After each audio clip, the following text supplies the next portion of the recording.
It's not. I think it Oh, was oh no, it's working now. It's working? Yeah. Okay. So, there is anything that I need to change before starting? Cover the feet, yeah. So let's take another one. I mean, I will do it just quickly. We have the, remember the tea towel? Yeah. Right, but before that, what about, is this supposed to be there?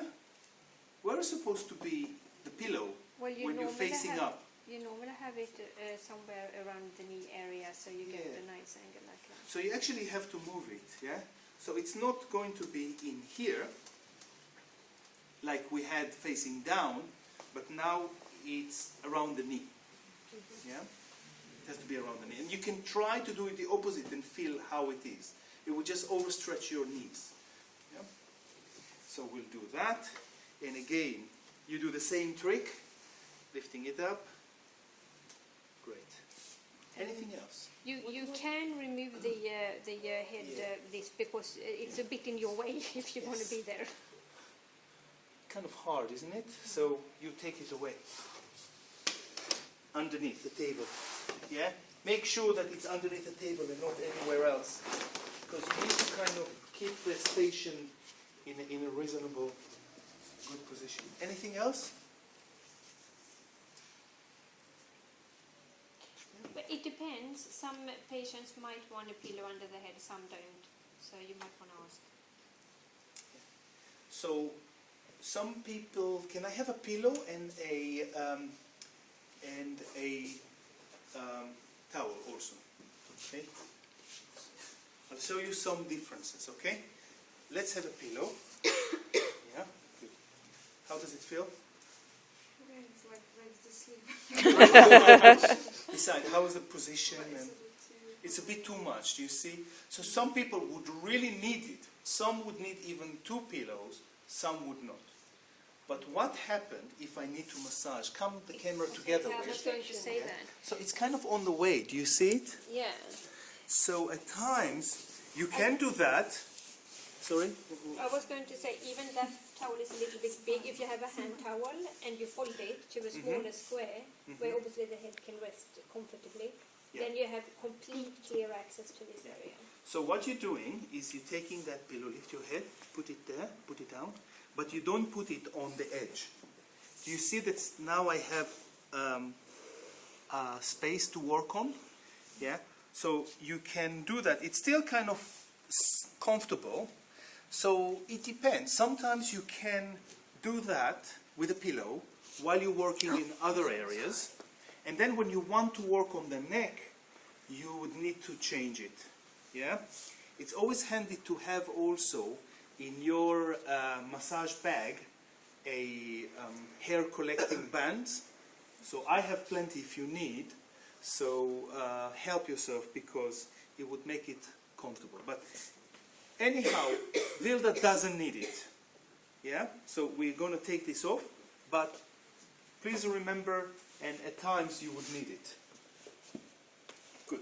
Now, this is the first time that I'm going to do certain things sitting.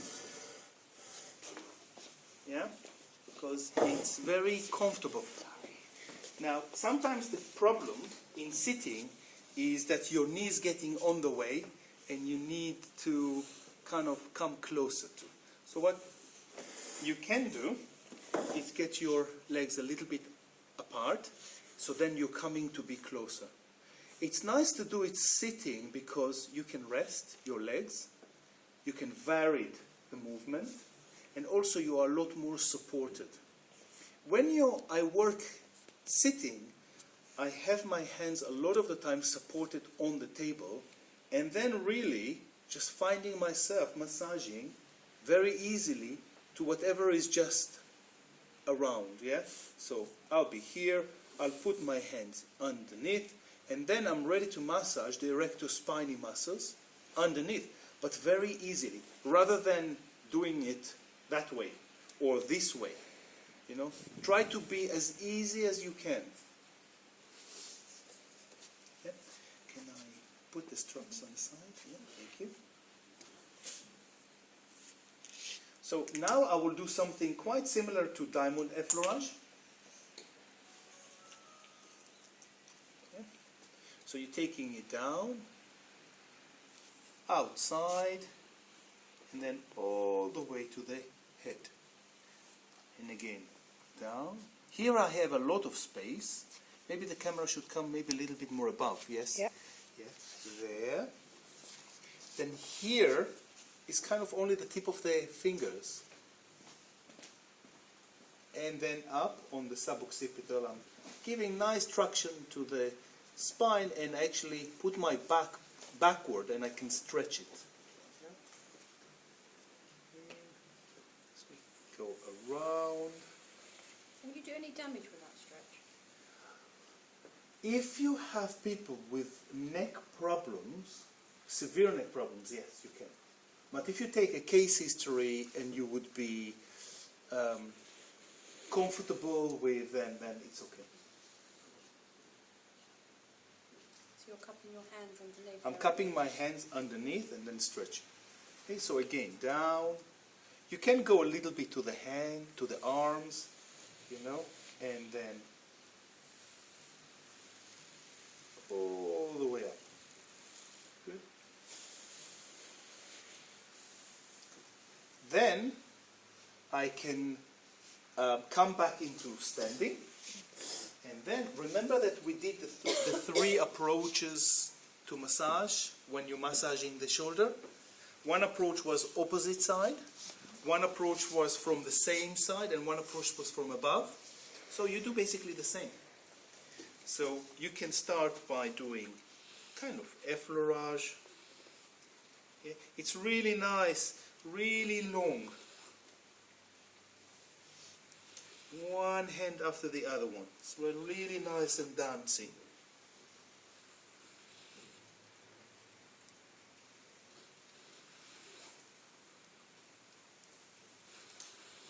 It's very relaxing. Yeah. And then after that you can start with pet massage. With pet massage, try to bring the head backward and put one hand there and one hand start pet massage. Or you can do with two hands, but try not to have a full stretch. Because when the muscle is stretched, it's kind of hard to work on that. You need to relax it a little bit. Do you see what I mean? Yeah? So bring it back a little bit, and then you can start in here and get your body really involved. Yeah? Which muscle do I work on now?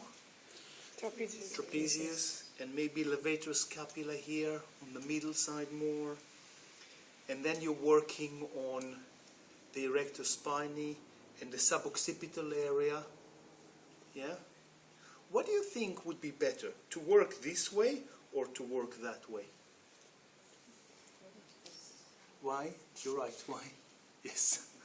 I'm on the trachea and on the carotid artery. That's the artery that supplies to the brain. So I don't touch the front of the, it's kind of sensitive to touch. So work around it. Good. You can do it from this way, or a really nice way I like is you do it from the opposite side. You're coming from here. And then look, a nice little mobilization. But please, I don't want to see scientists like that. Yeah? Yeah? A bit more nice position and move yourself. Yeah? And what I do really is the hand supported by the table and I thug it a little bit. Push it like that. So these tips of the fingers are on the muscle on the right side. Yeah?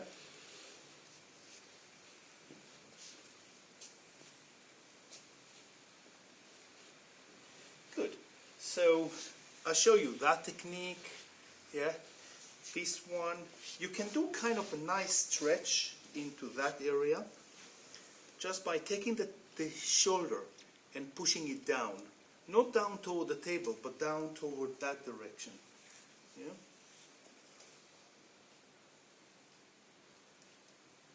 Good. And a little bit more pet massage. Hey, look what I find here. Find a knot. I'm going to apply a little bit deeper pressure. Breathe in, please. And breathe out. Can I go deeper? Yeah. Keep breathing. I'm going to ease a little bit. And then again.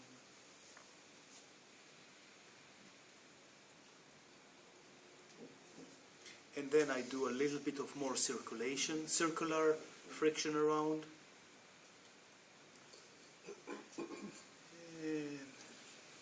And then I break it. Do nice effleurage again. Okay. So do you understand the context of the compression? Yeah. So you really warm it, and then you find something, you apply, breathe. How's the pressure? Can I go deeper? And then move on. Okay. Now, usually, that's the time where a lot of students make mistake. What they do is think, okay, I finish, let's take the head and move it to the other side. They take the head, boink, moving it. The head is very sensitive because it has all these eyes and ears and a lot of sensories. So you have to do it very careful, even here to sit and to slowly move it. Yeah? Because if you do something sudden, they will contract the muscles there. Yeah? They contract the muscles of the neck, and you try to do the opposite. Now let's do certain things from above. How about coming all over to the other side so you could see something from this direction? So a different set of technique would be to work from sitting. Remember the effleurage we did at the beginning? Yeah? Yeah? Remember this effleurage we did at the beginning? Well, it could be coming after, or you can do coming from the opposite side like I did in standing. But now you decided, let me do some technique sitting. I like the sitting. So the difficulty is that you see what happened. Your hands, either you use your thumbs, which I want to avoid. So, but the fingers is kind of hard to use. What you can use really is your knuckles. Now, it's not complete knuckles, but it's that area on the knuckles. So I rest my hand, my arm, and then I use my knuckles. Now, try not to do that, not to start moving your fingers, but move it as a whole. Or move it in a... This is petrissage, for example, you know, a small movement around.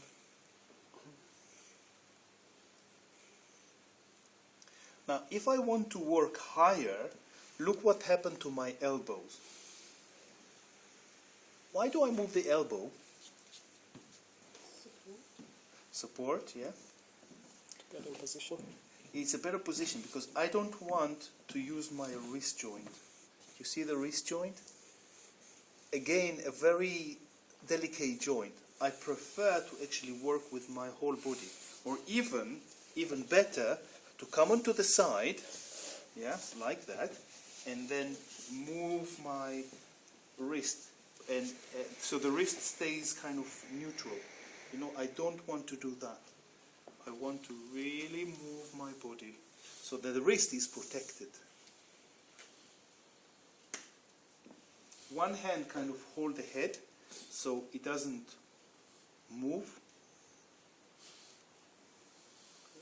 And then from there, you see, always changing your position a little bit. So from here, I'm more approachable to the side. Now I want to go back to the center and go back a little bit and massaging the erector spine. Okay, you find a knot. You can stay in. Is it deep enough? Okay, you confirm.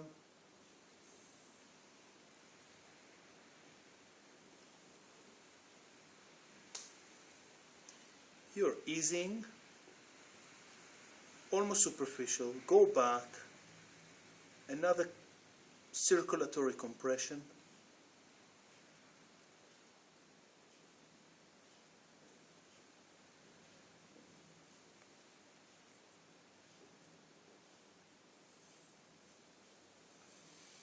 And then again you can do nice effleurage.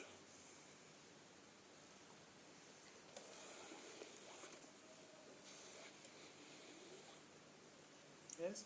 And again, you want to turn the head. Take it as a whole, and then slowly. Let them, it's almost like education for relaxation. You educate to relax. You can do both hands here.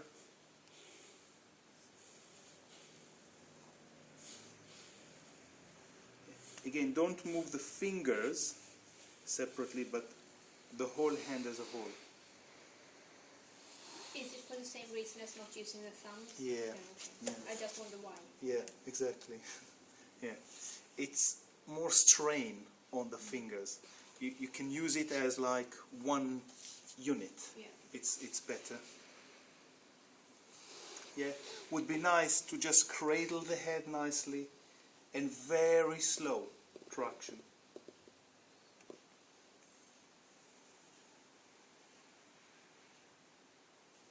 And that's the nice, usually they snore. Don't lift it a lot. Yeah, don't really lift the head. And again, very relaxed. If I would be not relaxed and I start moving, you see what happened, and I try to push and... Sorry, Vilda, yes? But it's kind of... You better don't do it at all. Just... That's why sitting is kind of nice, because you feel relaxed with yourself. Your hands are soft, strong and soft, strong and soft. Okay, nice effleurage again, the end. You know, later on we'll do some of the scalp from here, face, and you know, we do the shoulder, and we'll do other technique like, just to show you where it's going, okay? Like, you know, mobilization of the shoulder and some stretches. So we have kind of long way, but we'll start with that, okay?